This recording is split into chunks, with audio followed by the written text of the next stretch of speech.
ಯಾರಿಗೆ ಬಂತು ಎಲ್ಲಿಗೆ ಬಂತು 47ರ ಸ್ವಾತಂತ್ರ್ಯ. ಕವಿ ಸಿದ್ದಲಿಂಗಯ್ಯ ಇವರ ಈ ಕವಿತೆ ಪ್ರತಿ ಬಾರಿಯೂ ಸ್ವಾತಂತ್ರ್ಯ ದಿನ ಬಂದಾಗ ಈ ದೇಶದ ಬಡ ಜನರಿಗೆ ನೆನಪಾಗುತ್ತಲೇ ಇರುತ್ತದೆ. 1947 ಆಗಸ್ಟ್ 15ರಂದು ಭಾರತಕ್ಕೆ ಬ್ರಿಟಿಷರಿಂದ ಸ್ವಾತಂತ್ರ್ಯ ಸಿಕ್ಕಿತು. ಆದರೆ ನಮ್ಮ ದೇಶದ ಒಳಗಡೆ ತಾಂಡವವಾಡುತ್ತಿರುವ ಅಸಮಾನತೆಯಿಂದ ಈ ದೇಶದ ಜನರು ಇನ್ನೂ ದಾಸ್ಯದಿಂದಲೇ ಬದುಕುವ ದುಸ್ಥಿತಿ ಈಗಲೂ ಇದೆ. ಬಡವರ ಮನೆಗೆ ಬರಲಿಲ್ಲ, ಬೆಳಕಿನ ಕಿರಣ ತರಲಿಲ್ಲ, ಗೋಳಿನ ಕಡಲನ್ನ ಬತ್ತಿಸಲಿಲ್ಲ, ಸಮಾನತೆಯ ಹೂವನ್ನ ಅರಳಿಸಲಿಲ್ಲ ಎಂಬ ಸಿದ್ದಲಿಂಗಯ್ಯ ಇವರ ಈ ಕವಿತೆ ಈ ದೇಶದಲ್ಲಿರುವ ಅಸಮಾನತೆಯ ಆಳವನ್ನ ತೋರಿಸಿಕೊಟ್ಟಿದೆ. ಹಸುವಿನಿಂದ ಸತ್ತೋರು, ಸೈಜುಗಲ್ಲು ಹೊತ್ತೋರು, ಒದೆಸಿಕೊಂಡು ಹೊರಗಿದೋರು ನನ್ನ ಜನಗಳು.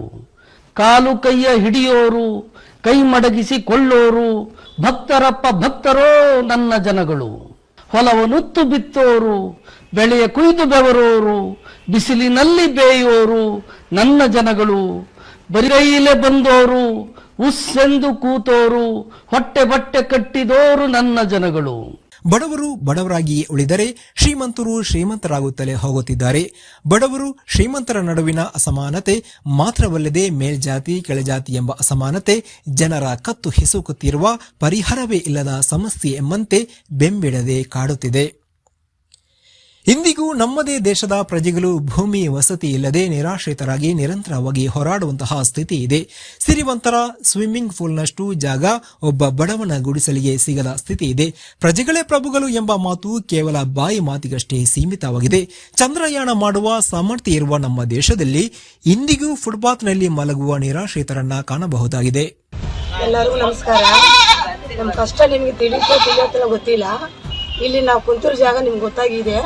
ಇಷ್ಟು ಕೊಳ್ಕಲ್ಲಿ ನಾವು ಕುಂತಿದೀವಿ ಅಂತ. ಮೋರಿ ಅಕ್ಕಪಕ್ಕ ಸೊಳ್ಳೆ ಕಚ್ಚುತ್ತೆ ಇದ್ರೂ ನಾವು ಅದ್ರಲ್ಲಿ ಜೀವನ ಮಾಡ್ತಾ ಇದೀವಿ. ನಮ್ ನೋಡಿದ್ರೆ ನಿಮ್ಗೆ ಅಯ್ಯೋ ಅನ್ಸಲ್ವಾ? ಇಷ್ಟು ವರ್ಷ ಅಂತ ನಾವು ಇಲ್ಲೇ ಸಾಯಣ್ಣ. ನಮ್ ನೋಡಿದ್ರೆ ನಿಮ್ ಕಣ್ಣೀರು ತಗಲಲ್ವಾ? ನಾವು ಓಟ್ ಹಾಕಿ ಮುಂದೆ ಹೋಗ್ತಾ ಇದ್ದೀರಾ, ನಾವ್ ಹಿಂದೆ ಇದ್ದೀವಲ್ಲ. ನಮ್ಮನ್ನ ಸ್ವಲ್ಪ ನೋಡಿ ಕಣ್ಬಿಟ್ಟು. ನಾವು ಮನ್ಸರಲ್ವಾ? ನಮ್ಮ ಮಕ್ಕಳು ವಿದ್ಯಾವಂತ ಆಗ್ಬೇಕಾ?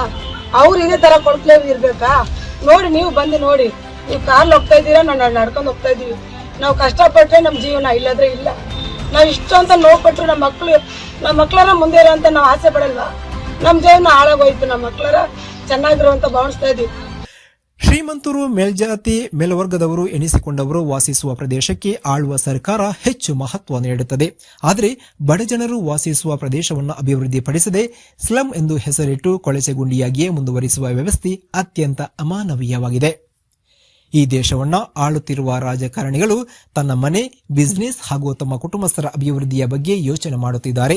ಜನರ ಬಗ್ಗೆ ಕಿಂಚಿತ್ತೂ ಕಾಳಜಿ ಇಲ್ಲದೆ ದೇಶದ ಸರ್ವರು ಅಭಿವೃದ್ಧಿ ಹೊಂದಬೇಕು ಎಂಬ ಕಾಳಜಿ ಜನಪ್ರತಿನಿಧಿಗಳಿಗೆ ಇಲ್ಲವಾಗಿದೆ.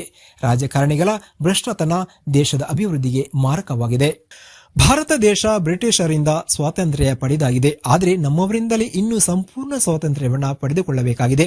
ಉದ್ಯಮಿಗಳ ಜೇಬು ಸೇರಿದ ಸ್ವಾತಂತ್ರ್ಯ, ಕೋಟ್ಯಾಧೀಶನ ಕೋಣೆ ಸೇರಿದ ಸ್ವಾತಂತ್ರ್ಯ, ಜನರನ್ನ ತಿನ್ನುವ ಬಾಯಿಗೆ ಬಂದ ಸ್ವಾತಂತ್ರ್ಯ ಬಡವರ ಮನೆಗೆ ಬರಬೇಕಾಗಿದೆ. ಬೆಳಕಿನ ಕಿರಣವನ್ನ ತರಬೇಕಾಗಿದೆ. ಸಮಾನತೆಯ ಹೂವನ್ನ ಅರಳಿಸಬೇಕಾಗಿದೆ. ಸಮಾನತೆಯ ಸ್ವಾತಂತ್ರ್ಯ ಈ ದೇಶಕ್ಕೆ ಅಗತ್ಯವಾಗಿದೆ.